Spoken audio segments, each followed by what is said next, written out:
Hi all, എല്ലാവർക്കും പ്രാർത്ഥനാ തീർത്ഥത്തിന്റെ പുതിയൊരു വീഡിയോയിലേക്ക് സ്വാഗതം. ഗുരുവായൂർ ക്ഷേത്രത്തില് ഗുരുവായൂരപ്പന് ഒരുപാട് വഴിപാടുകൾ നടത്താനായിട്ട് സാധിക്കും. ഓരോ വഴിപാടുകൾക്കും ഓരോ ഫലം പറയുന്നുണ്ട്. ഗുരുവായൂർ ക്ഷേത്രത്തിലെ പ്രധാന വഴിപാടുകളിൽ ഒന്നാണ് തുലാഭാരം. ഭക്തന്റെ തൂക്കത്തിന് തുല്യമായിട്ടുള്ള ദ്രവ്യം തുലാസിൽ വെച്ച് ഭഗവാന് സമർപ്പിക്കുന്നതാണ് ഈ ഒരു ചടങ്ങ്. തുലാഭാരത്തില് ഓരോ ദ്രവ്യത്തിനും ഓരോ ഫലങ്ങൾ പറയുന്നുണ്ട്. ഓരോ ദ്രവ്യങ്ങൾ വെച്ച് തുലാഭാരം തൂക്കുന്നതിനും വ്യത്യസ്ത ഫലങ്ങളാണുള്ളത്.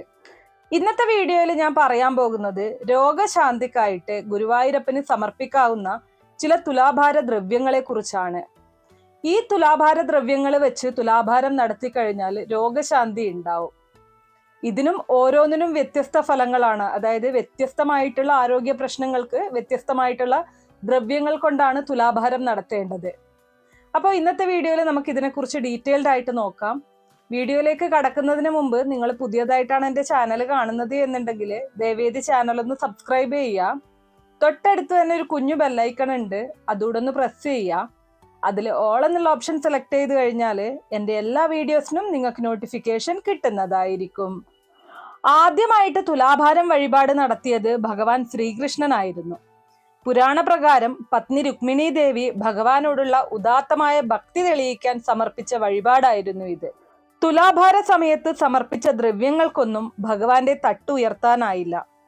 അവസാനം ദേവി മനസ്സാൽ സമർപ്പിച്ച ഒരു തുളസീദളത്താലാണ് ഭഗവാന്റെ തുലാഭാര തട്ട് ഉയർന്നത്. ഇതിലൂടെ തുലാഭാര ദ്രവ്യങ്ങളെക്കാൾ പ്രാധാന്യം ഭക്തിയോടുള്ള സമർപ്പണത്തിലാണെന്ന് ഭഗവാൻ നമുക്ക് മനസ്സിലാക്കി തരുന്നു. കുഞ്ഞുങ്ങൾക്ക് വേണ്ടി തുലാഭാര വഴിപാട് നേർച്ചയായിട്ട് പറയാറുണ്ട്. ഇങ്ങനെ കുഞ്ഞുങ്ങൾക്ക് തുലാഭാരം സമർപ്പിക്കുമ്പോൾ ദ്രവ്യങ്ങൾ പ്രത്യേകിച്ച് നോക്കേണ്ടതില്ല എന്നാണ് പറയുന്നത്. ഭക്തരുടെ ആഗ്രഹത്തിനനുസരിച്ച് ഇഷ്ടമുള്ള ദ്രവ്യം കൊണ്ട് തുലാഭാരം നടത്തുന്നതിൽ തെറ്റില്ല. ഓരോ ദ്രവ്യങ്ങൾ കൊണ്ട് സമർപ്പിക്കുന്ന തുലാഭാരത്തിനും ഓരോ ഫലങ്ങളാണുള്ളത്.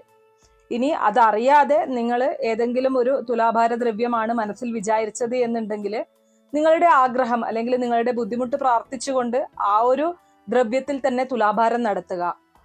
ഇനി ഞാൻ ആദ്യം പറഞ്ഞതുപോലെ തന്നെ ഓരോ രോഗത്തിനും ഓരോ ദ്രവ്യങ്ങൾ വെച്ച് തുലാഭാരം തൂക്കിക്കഴിഞ്ഞാൽ രോഗശാന്തി ലഭിക്കും എന്നാണ് പറയുന്നത്. ഓരോ ആരോഗ്യ പ്രശ്നങ്ങൾക്കും ഓരോ ദ്രവ്യങ്ങളാണ് നിങ്ങൾ തുലാഭാരത്തിന് ഉപയോഗിക്കേണ്ടത്. ഗുരുവായൂരിലെ പ്രശസ്തമായിട്ടുള്ള ഒരു തുലാഭാര ദ്രവ്യമാണ് ചേന. ചേന കൊണ്ട് തുലാഭാരം നടത്തിയാൽ ചർമ്മരോഗ ശാന്തിയാണ് പറയുന്നത്. സ്കിന്നിൽ എന്തെങ്കിലും പ്രശ്നങ്ങൾ ഉള്ളവര്, ചർമ്മരോഗമുള്ളവര്, ഇങ്ങനെയുള്ളവർക്കൊക്കെ ചേന കൊണ്ട് തുലാഭാരം നേർച്ചയായിട്ട് പറയാവുന്നതാണ്. ആ ഒരു തുലാഭാരം നടത്താവുന്നതാണ്. ഇത് നടത്തി കഴിഞ്ഞാൽ ചർമ്മരോഗത്തിന് വലിയ രീതിയിലുള്ള ആശ്വാസം തന്നെ ലഭിക്കും. ഗുരുവായൂർ ക്ഷേത്രത്തിൽ നമുക്ക് സ്ഥിരമായിട്ട് കാണാൻ സാധിക്കുന്ന ഒരു വഴിപാട് തന്നെയാണ്, അല്ലെങ്കിൽ ഒരു തുലാഭാരം തന്നെയാണ് ചേന കൊണ്ടുള്ള തുലാഭാരം. വളരെ കോമൺ ആയിട്ട് കാണുന്ന ഒരു വഴിപാടാണ്. അതുപോലെ തന്നെ ചേന സമർപ്പിക്കുന്നതും നിങ്ങൾക്ക് കാണാനായിട്ട് സാധിക്കും. ഇനി അടുത്തത് കുരുമുളക് കൊണ്ടുള്ള തുലാഭാരമാണ്. കുരുമുളക് ദ്രവ്യമായിട്ട് അർപ്പിച്ചുകൊണ്ട് തുലാഭാരം നടത്തുന്നത് വസൂരി രോഗത്തിന് ശാന്തി ലഭിക്കാനാണ്. വസൂരി രോഗവുമായിട്ട് ബന്ധപ്പെട്ടാണ് കുരുമുളക് നമ്മൾ തുലാഭാരത്തിന് ദ്രവ്യമായിട്ട് എടുക്കുന്നത്. ഇനി അടുത്ത ഒരു തുലാഭാര ദ്രവ്യമാണ് ഉപ്പ്. ഉപ്പ് കൊണ്ട് തുലാഭാരം നടത്തി കഴിഞ്ഞാൽ കഠിനമായിട്ടുള്ള വിശപ്പ് ശമിക്കും എന്നാണ് പറയുന്നത്. വിശപ്പുമായിട്ട് ബന്ധപ്പെട്ടിട്ടുള്ള എന്തെങ്കിലും പ്രശ്നങ്ങൾ നേരിടുന്നവര് കേൾക്കുമ്പോൾ നിസ്സാരമായിട്ട് തോന്നും, പക്ഷെ ചില ആൾക്കാർക്ക് അങ്ങനെയുള്ള ബുദ്ധിമുട്ടുകളും ഉണ്ട്. അപ്പൊ നിങ്ങൾക്ക് വിശപ്പുമായിട്ട് ബന്ധപ്പെട്ടുള്ള എന്തെങ്കിലും പ്രശ്നങ്ങൾ, കഠിനമായിട്ടുള്ള വിശപ്പ് അനുഭവപ്പെടുന്ന ഒരു പ്രശ്നമൊക്കെ നേരിടുന്നുണ്ടെങ്കിൽ ഉപ്പ് കൊണ്ട് തുലാഭാരം നടത്തുന്നത് വളരെ ഉത്തമമാണ്. ഇനി അടുത്ത ഒരു കാര്യം, ഇന്ന് ഒരുപാട് ആൾക്കാർ ബുദ്ധിമുട്ടുന്ന ഒരു രോഗാവസ്ഥയാണ് പ്രമേഹം എന്ന് പറയുന്നത്. ഒരുപാട് ആൾക്കാരുണ്ടല്ലേ ഡയബറ്റിക്കിന്റെ മരുന്ന് കഴിക്കുന്നവരും. അതുപോലെ തന്നെ അത് ശരിക്കും പറഞ്ഞു കഴിഞ്ഞാൽ ഇന്ന് നമ്മുടെ സമൂഹത്തിൽ വളരെ കൂടിയ അളവിൽ കാണപ്പെടുന്ന ഒരു രോഗമായിട്ട് മാറിയിട്ടുണ്ട്. ഷുഗർ വന്നു കഴിഞ്ഞാൽ വളരെയധികം ബുദ്ധിമുട്ടാണ് അല്ലേ. മരുന്നുകൾ ഒഴിവാക്കിക്കൊണ്ട് നമുക്ക് ഒരു കാര്യങ്ങളും ചെയ്യാൻ സാധിക്കില്ല. എന്നാൽ പ്രമേഹ രോഗ ശമനത്തിനായിട്ട് ഗുരുവായൂരപ്പന് നമുക്ക് തുലാഭാരം നടത്താം. തുലാഭാരത്തിന്റെ ദ്രവ്യമായിട്ട് നമ്മൾ എടുക്കേണ്ടത് പഞ്ചസാര തന്നെയാണ്. പഞ്ചസാര ദ്രവ്യമായിട്ട് എടുത്ത് തുലാഭാരം നടത്തി കഴിഞ്ഞാൽ പ്രമേഹ രോഗത്തിന് നല്ല ആശ്വാസം കാണാനായിട്ട് സാധിക്കും. നല്ല രീതിയിലുള്ള മാറ്റങ്ങൾ ഭഗവാൻ തന്നെ നിങ്ങൾക്ക് കാട്ടിത്തരും. ഇനി അടുത്ത ഒരു തുലാഭാരം എന്ന് പറയുന്നത് ഗുരുവായൂരപ്പന് ഏറെ പ്രിയപ്പെട്ട ഒരു തുലാഭാര ദ്രവ്യമാണ് കദളിപ്പഴം. ഗുരുവായൂർ ക്ഷേത്രത്തിലുള്ള പ്രശസ്തമായിട്ടുള്ള ഒരു തുലാഭാര ദ്രവ്യം തന്നെയാണ് കദളിപ്പഴം എന്ന് പറയുന്നത്.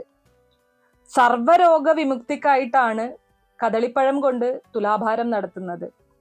നിങ്ങൾക്ക് ഏത് രോഗങ്ങളാണെങ്കിലും, രോഗങ്ങൾ കൊണ്ട് ബുദ്ധിമുട്ടുന്ന ആളാണെങ്കിൽ, എന്തെങ്കിലും തരത്തിലുള്ള ആരോഗ്യ പ്രശ്നങ്ങൾ ഉണ്ടെങ്കിൽ ഒക്കെയും നിങ്ങൾക്ക് ഇന്ന രോഗത്തിന് ഇന്ന ദ്രവ്യം എന്നതിലുപരി കദളിപ്പഴം വെച്ച് തുലാഭാരം നടത്തി കഴിഞ്ഞാൽ നിങ്ങൾക്ക് ഉണ്ടായിക്കൊണ്ടിരിക്കുന്ന എല്ലാ തരത്തിലുള്ള ആരോഗ്യ പ്രശ്നങ്ങൾക്കും അതൊരു പരിഹാരമായി തീരും.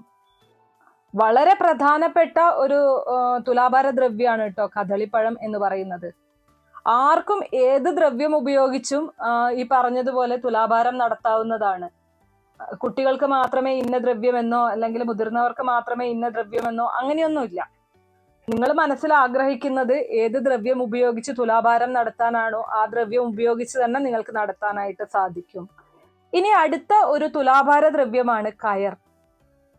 കയറ് തുലാഭാര ദ്രവ്യമായിട്ട് വെച്ച് തുലാഭാരം നടത്തി കഴിഞ്ഞാൽ ശ്വാസകോശ സംബന്ധമായിട്ടുള്ള രോഗങ്ങൾക്കൊക്കെയും ശമനം ഉണ്ടാകും.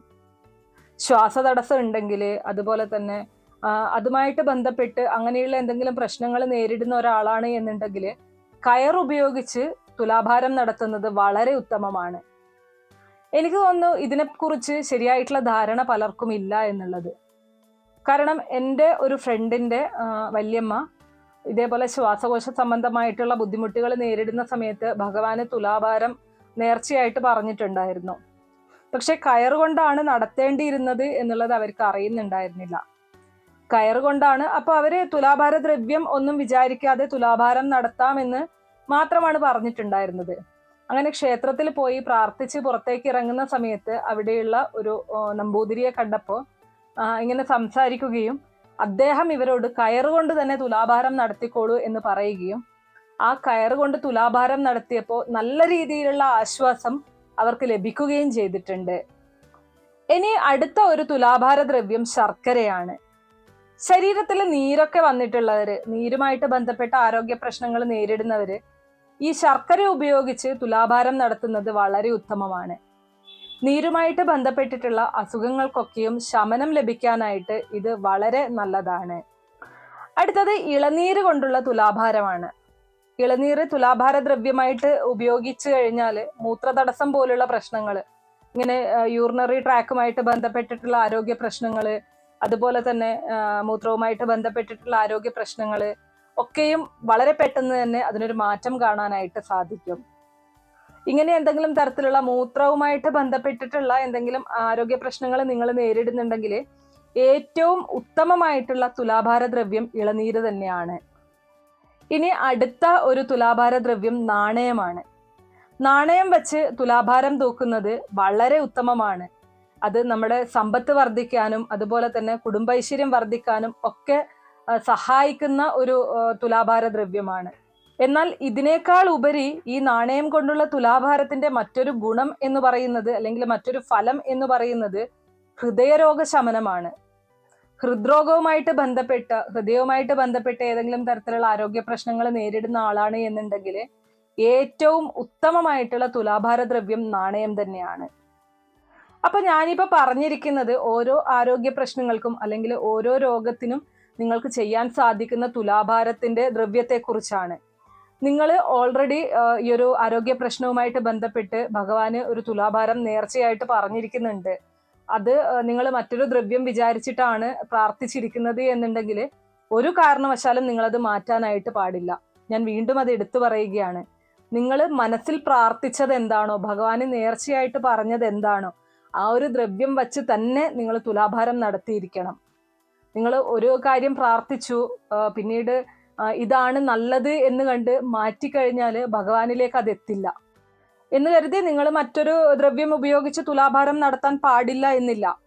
ഇപ്പൊ ഞാൻ ഈ പറഞ്ഞതുപോലെ തന്നെ നിങ്ങൾക്ക് ഏതെങ്കിലും തരത്തിലുള്ള സ്കിൻ ഡിസീസ് ആണ്, ചർമ്മരോഗമാണ് ഉള്ളത്, നിങ്ങൾ ഭഗവാന് കദളിപ്പഴം ഉപയോഗിച്ചുള്ള ഒരു തുലാഭാരമാണ് നേർച്ചയായിട്ട് പറഞ്ഞിരിക്കുന്നത്.